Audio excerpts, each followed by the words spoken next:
ये कहानी एक सच्ची घटना पर आधारित है। कहानी की शुरुआत होती है त्रिशा नाम की एक साधारण लड़की से, जो देहरादून के छोटे से गांव में अपने माता पिता के साथ रहती थी। त्रिशा पढ़ाई में बहुत तेज़ थी। उसकी किताबों से दोस्ती बचपन से ही थी और हर क्लास में वो हमेशा फर्स्ट आती थी।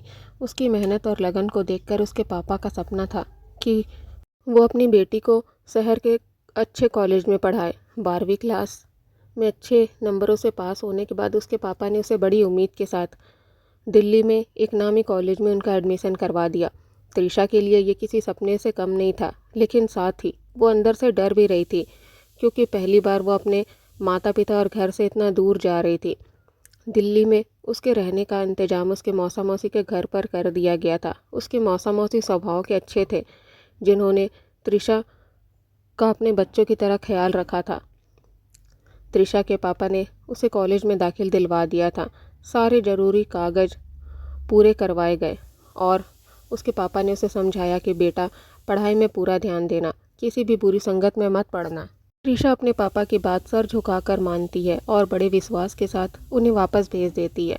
अब त्रिशा का सफ़र शुरू हो चुका था, जहाँ उसे न सिर्फ पढ़ाई करनी थी बल्कि एक नई दुनिया को भी समझना था। लेकिन उसे नहीं पता था कि आगे उसके साथ क्या घटने वाला है, जो उसकी ज़िंदगी हमेशा के लिए बदल देगा। अगले दिन त्रिशा तैयार होकर कमरे के बाहर आती है और उसके मौसा जी के पास जाकर बोलती है कि वो उसे कॉलेज छोड़ दे। उसके मौसा जी उसे कॉलेज छोड़ने के लिए चले जाते हैं और रास्ते में उसे समझाते भी हैं कि बेटा, ये शहर तुम्हारे लिए नया है। तुम्हारे मम्मी पापा ने तुम्हें बहुत उम्मीद से यहाँ भेजा है। हम भी चाहते हैं कि तुम यहाँ अच्छे से पढ़ाई करो और एक कामयाब इंसान बनो। किसी भी तरह की गलत संगत से बचना और सिर्फ पढ़ाई पर ध्यान देना। त्रिशा मुस्कुराकर उनकी बात सुनती है और विनम्रता से जवाब देती है, मौसा जी, आप बिल्कुल भी चिंता मत करिए, मैं सिर्फ पढ़ाई पर ही ध्यान दूंगी। मौसा जी संतुष्ट होकर मुस्कुरा देते हैं और फिर त्रिशा को कॉलेज के गेट के बाहर छोड़कर वापस चले जाते हैं। त्रिशा जैसे ही कॉलेज के अंदर जाती है तो उसकी आंखें चौंधिया जाती है। कॉलेज का माहौल ही कुछ अलग था। चारों तरफ रंग बिरंगे कपड़े पहने लड़कियां घूम रही थी। खुले बाल, फैशनेबल ड्रेस और हाई हील्स पहने उन लोगों का अलग ही दुनिया दिख रहा था। वही लड़के भी हंसी मजाक कर रहे थे, ग्रुप के साथ खड़े थे। कोई किसी लड़की को छेड़ रहा था तो कोई फ़नी कमेंट कर रहा था।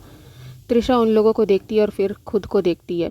वो सिंपल सलवार सूट और चोटी, हल्की सी बिंदी और पैरों में साधारण चप्पल पहने हुए थी। उसे लगने लगा था कि ये जगह उसके लिए सही नहीं है। उसका आत्मविश्वास डगमगाने लगा था। उसने कभी ऐसा माहौल देखा ही नहीं था। यहाँ हर कोई मॉडर्न और बेफिक्र था। त्रिशा के मन में हल्की सी झिझक और घबराहट आ गई थी, लेकिन फिर वो खुद को संभालते हुए बोलती है, नहीं त्रिशा, याद रखो, तुम यहाँ पढ़ाई करने के लिए आई हो। बाकी किसी तरह की बनने की कोई ज़रूरत नहीं है तुम्हें। ये सोचकर वो आगे बढ़ जाती है। उसके मन में हल्की झिझक और डर अभी भी था, लेकिन वो हिम्मत करके एक सीनियर लड़के से पूछती है, भैया, क्या आप बता सकते हैं कि प्रिंसिपल का ऑफिस कहाँ है? सीनियर लड़का उसे ऊपर से नीचे गौर से देखने लगता है।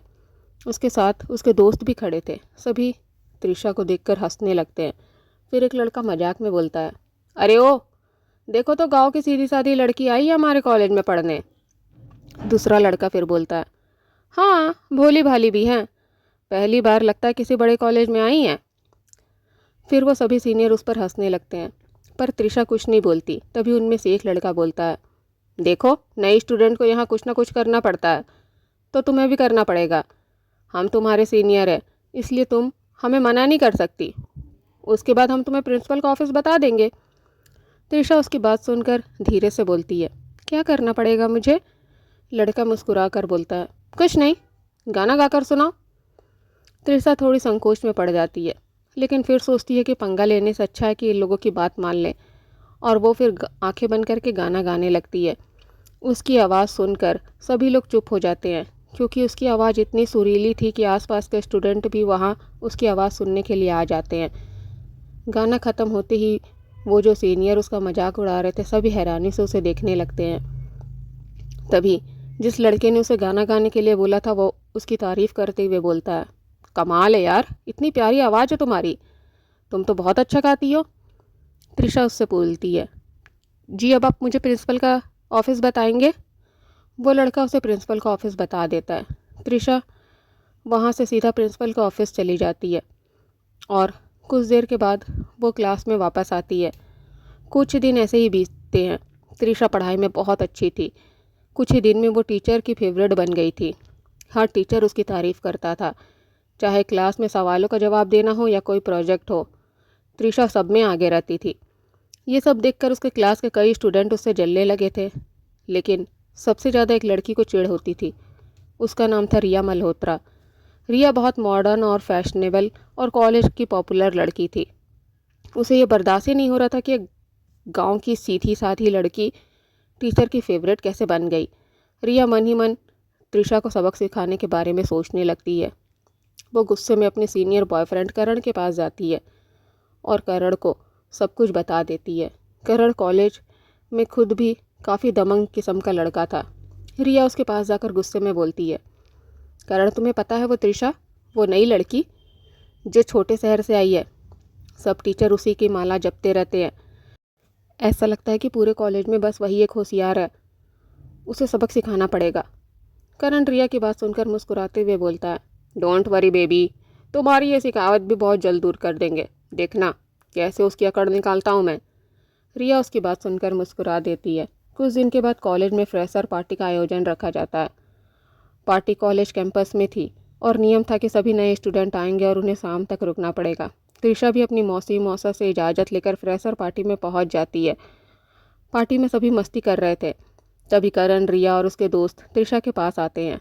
करण त्रिशा से बोलता है, ओ नई स्टूडेंट, पार्टी तो एंजॉय कर ली, लेकिन तुम्हें हमारी एक बात माननी पड़ेगी।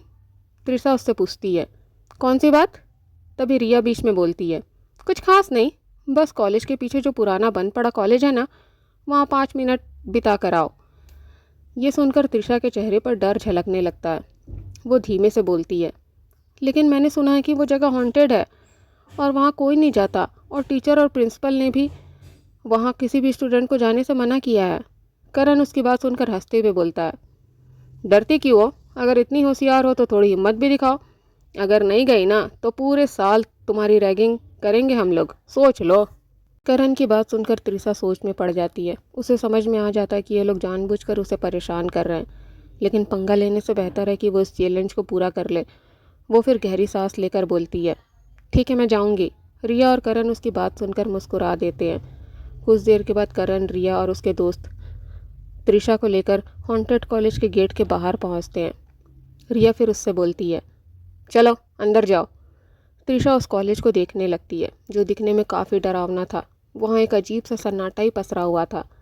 करण उससे बोलता है, सोच क्या रही हो, अंदर जाओ, और अगर तुम अंदर जाकर बाहर आ गई तो हम तुमसे वादा करते हैं तुम्हें कभी परेशान नहीं करेंगे। त्रिशा उन लोगों की तरफ देखती है।